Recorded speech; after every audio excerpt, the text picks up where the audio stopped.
Hi guys, before we jump in, I just want to mention that this particular product, the price does change on it often. So be sure and check out the link down below in the description and see what kind of price you can get for it.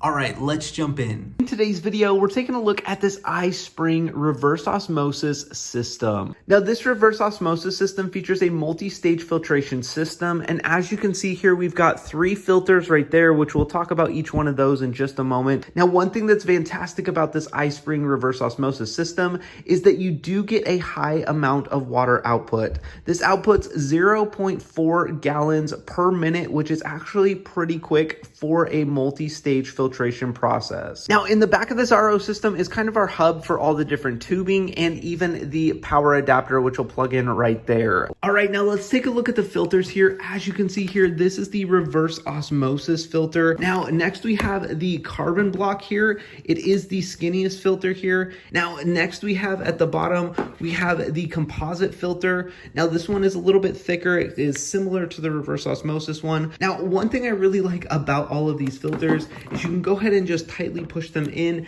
and lock them into place. And then you also have this little section here, which will light up with the different filters. Now, this is the metal spout that you get with this RO system. And I really think it's very high quality. It has a really nice finish on it. It looks very aesthetic. And I'm very impressed also with this lever. It has kind of a slow, sluggish feel that you would expect from a very high quality spout. I think this RO system has a lot of features to offer and is very high quality. And for that reason, I highly recommend it. Now, make sure and check out the link down below in the description to get your hands on this product. Thank you so much for watching and have a great day.